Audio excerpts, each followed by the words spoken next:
No smoke trails, just silence. Exclusive EA-37B pilot interview. While the aerobatic acts thrilled the crowd at the recent Joint Base Andrews Air Show, an EA-37B Compass Call on static display quietly revealed the power of modern electronic warfare. Tens of thousands airshow fans at Joint Base Andrews in Maryland gazed upward toward the sky in search of loops, aileron rolls, and afterburning engines. However, one of the show's most significant aircraft never left the ground.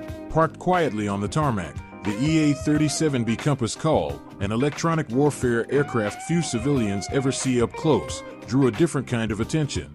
Unlike the thunderous fighters overhead, its paralyze and silence, disrupting enemy communications and command networks far from the public eye. For one young Air Force captain standing beside it, the static display was less about spectacle and more about offering a rare glimpse into the hidden side of modern air combat. The EA-37B is the Air Force's newest generation of electronic warfare aircraft, built to disrupt enemy command and control networks. Instead of firing missiles or dropping bombs, it disables adversaries by jamming communications, radar, and signals that keep hostile forces connected. In conflicts where speed of information often dictates victory, the Compass Call's invisible strikes can be as decisive as any fighter jet overhead. This latest Compass Call replaces the venerable EC-130H, a heavily modified Lockheed C-130 Hercules airframe that served for decades. Transitioning to the Gulfstream G550 airframe has transformed the mission platform, as the EA-37B is faster, more efficient, and capable of operating at higher altitudes, extending its range and effectiveness. Along with upgraded electronic systems, the aircraft is tailored for modern threats in the digital battlespace. Rarely seen by the public, the EA-37B's appearance at the Andrews Open House was unusual in itself. In fact, this marked only the third time the aircraft has been placed on static display. Unlike a Thunderbird F-16, the Compass Call doesn't captivate with speed or precision flying. Its significance lies in what it prevents, not what it performs. In a show defined by spectacle, this aircraft reminded visitors that the most important missions can often happen far from view. The aircraft's quiet presence at Andrews AFB was symbolic. What it lacks in aerial parade, it compensates for with a complex electronic arsenal. To understand its role, one must step inside the EA-37B's architecture and examine the systems that give it strategic heft. Inside the EA-37B Compass Call. The EA-37B Compass Call is best understood as a flying, reconfigurable electronic effects center designed to detect, analyze, and then disrupt or deny the electromagnetic spectrum adversaries rely on for command and coordination. Built on a business jet platform for speed, endurance, and efficiency, the EA-37B leverages software-defined systems to deliver adaptable dominance across the radio frequency spectrum. At the physical layer, the Gulfstream G550 airframe provides the structural and environmental host. The airplane's sleek fuselage carries multiple conformal antenna arrays, low-profile antenna panels attached to the skin of the jet. In addition, there are a series of distributed dorsal, ventral, tail, and side-mounted elements. This architecture provides the ability to create and steer multiple receive and transmit beams without mechanical gimbals, thus improving beam performance while keeping drag and radar signature lower than legacy pod solutions. Beneath the antennas sit the software-defined radios, SDRs. They act as the digital receivers and transmitters of the EA-37B. SDRs can be reprogrammed for new frequency bands, waveforms, and partition resources dynamically between sensing and jamming tasks. The radios are pooled into the aircraft Saber, small adaptive bank of electronic resources, system, a modular set of receivers, digitizers, and signal processing pipelines that ingest wideband RF, detect transmissions, perform modulation and protocol analysis, and produce geolocation and emitter classification data in near real time. Saber is the platform's sensor layer. Its job is to answer who is transmitting, what are they using, and where are they located. Above Saber sits Sword, system-wide open reconfigurable dynamic architecture. Where Saber builds the picture, Sword decides the action. Sword is the EA-37B's architecture and orchestration layer, the brain and highway that sits above the resource bank and tells the radios, amplifiers, and antennas how to act. Because it's system-wide and open/reconfigurable, Sword is designed to treat subsystems as modular services. It schedules and assigns SDR channels and amplifier time, picks or composes waveforms from libraries, enforces rules of engagement and deconfliction policies, and coordinates effects across onboard assets and external platforms via data links. The open and reconfigurable design lets new algorithms, waveforms, or third-party modules be added without ripping out hardware, a crucial attribute in a rapidly evolving RF threat environment.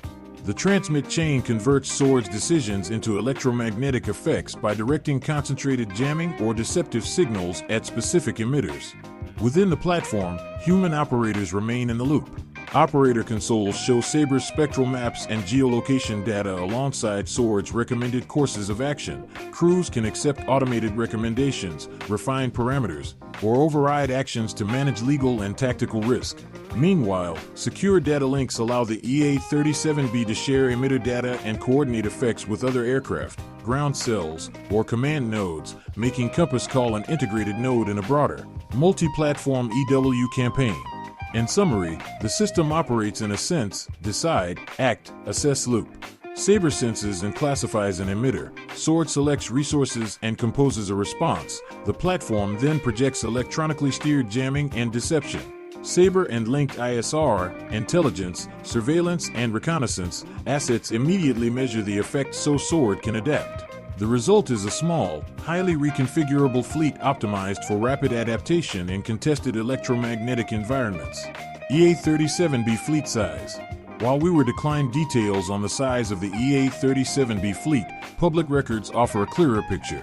According to the fiscal year 2025 National Defense Authorization Act and related budget documents, the Air Force's program of record calls for a total of 10 Compass Call aircraft. 5 have been delivered as of early 2025, with the remaining 5 scheduled for handover by 2027. Although contractors BAE Systems and L3 Harris have advocated expanding the buy, including a proposal to add 2 more aircraft to the FY 2026 unfunded priorities list, the FY 2025 NDAA did not act on that request. Interview with Captain Mike Williams. Standing beside the Compass Call on the tarmac, dressed in his flight suit and patiently fielding questions from curious visitors, the young first lieutenant, now newly pinned captain, was both approachable and proud of the mission he represents.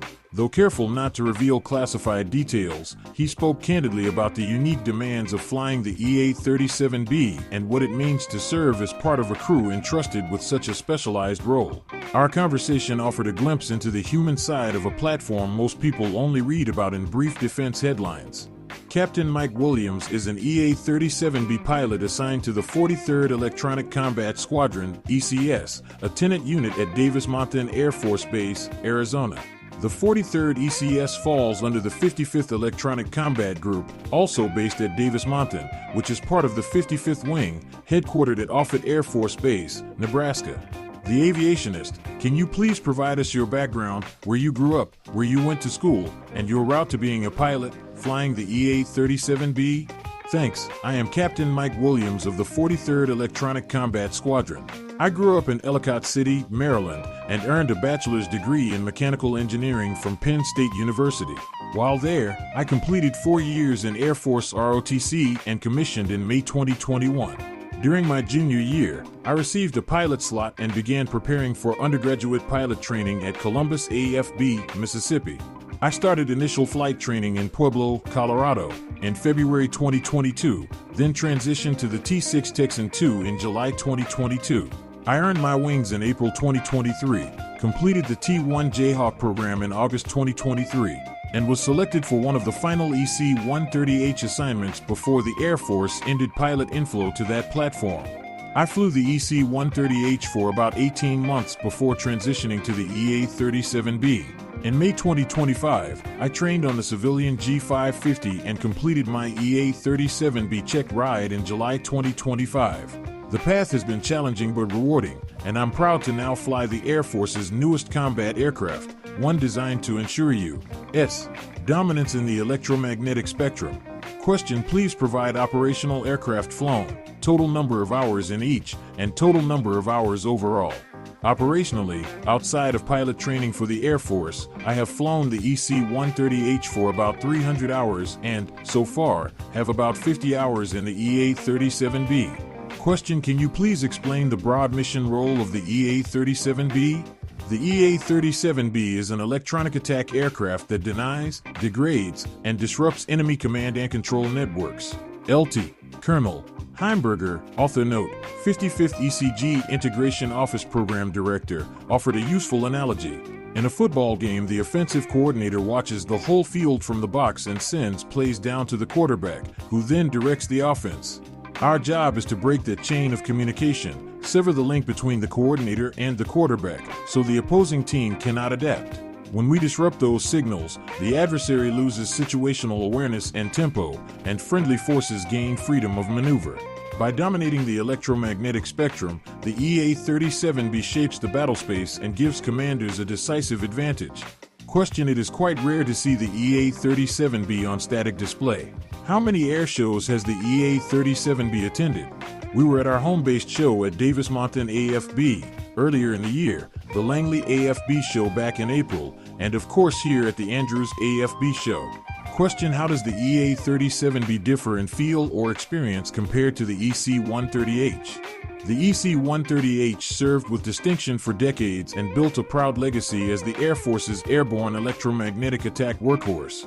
However, the platform was aging and limited in speed, reach, and reliability. The EA-37B represents a generational leap forward. With advanced automation, improved reliability, and powerful Rolls-Royce/BMW turbofan engines, it offers a broader range, faster speed, and greater mission endurance. The Gulfstream airframe also enhances pilot and crew comfort, allowing us to remain sharp during long missions. In short, the EA-37B builds on the Herc's legacy but delivers the combat credibility we need for future conflicts. Question: What does a day in the life look like for an EA-37B pilot when not deployed? Flying the EA-37B requires constant preparation and focus. Planning begins the day prior, with mission and flight planning sessions. On flight day, the crew briefs for several hours, executes the mission, and then conducts a detailed debrief. Most of our sorties focus on training, pushing the aircraft into environments and airfields the EC-130H could never reach. Each mission sharpens our ability to adapt, integrates lessons learned, and builds readiness for the global environments where we may be called to fight. Every flight is a step toward ensuring the EA-37B is fully mission-ready for the joint force. Question: Please describe the crew dynamic inside the aircraft. How do pilots and mission crew work together? The EA-37B crew represents some of the most skilled airmen in the Air Force. With a leaner crew than the EC-130H, every member carries greater responsibility, which demands precision teamwork and constant communication. Pilots are deeply integrated in mission planning and execution, coordinating airspace, contingencies, and mission system requirements. In the cockpit, we manage navigation, communications, and aircraft control while providing mission crew with timely, relevant updates. This seamless flow of information allows our airmen, each highly trained and hand-selected for this mission set, to execute as one cohesive, combat-credible team. Question: How many pilots and crew members make up a typical mission configuration for an EA-37B? While I cannot discuss specific crew numbers, I can say that the men and women who make up the EA-37B crew are among the very best the Air Force has to offer. Every member is highly trained, hand-selected, and constantly sharpening their skills to ensure we can expertly operate the Department of the Air Force's newest combat platform. Our crews represent the cutting edge of airborne electronic attack and stand ready to deliver effects whenever and wherever the nation calls. Question: What environments do you train for? We train for a wide range of mission sets and operational environments. Many of our operators gained combat experience in the Middle East, and that knowledge helps guide our approach today. As a new platform, the EA-37B community is deliberately expanding its training scope, building general employment proficiency while developing advanced tactics. This ensures we can rapidly adapt and succeed in any theater where electronic attack is required. Question: How do pilots and mission crew prepare to integrate with other aircraft? The EA-37B community emphasizes integration with joint and coalition partners. With the EC-130H, we trained extensively in large force exercises, operating in high-tempo, contested environments. Those experiences built the foundation for how we now integrate the EA-37B. We are beginning to bring the new aircraft into similar exercises, validating tactics, techniques, and procedures alongside other combat platforms. The goal is clear: to ensure seamless integration into the joint fight and to provide an unmatched electronic attack capability to commanders. Question: how does the EA-37 fit into the bigger Air Force and joint mission picture? The EA-37B fills a critical niche for the joint force, electronic attack in the modern battlespace. Warfare increasingly depends on digital and networked systems. By denying an adversary freedom in the electromagnetic spectrum, the EA-37B ensures U.S. and allied forces retain the initiative. In short, this platform strengthens joint operations, safeguards our ability to maneuver, and reinforces American dominance across the spectrum of conflict. Question: lastly, what has been the biggest challenge in transitioning to this new platform? Transitioning from the EC-130H to the EA-37B has been demanding but invigorating. The cockpit no longer includes navigators or flight engineers, so pilots assume those responsibilities. That change requires sharper skills and tighter coordination across a smaller crew. The airmen selected for this mission are elite, trained to absorb added responsibilities and operate at the highest levels. While the adjustment has reshaped how we manage crew resource management, it has also streamlined decision-making and made us more agile. Today, we are forging a rhythm as one of the most capable, combat-credible teams in the Air Force, ready to bring the EA-37B's unmatched capabilities into contested battle spaces. Reflections: Captain Williams' comments outlined the broader transition underway across the Compass Call community as crews adapt from the EC-130H to a faster, more automated platform with a smaller team.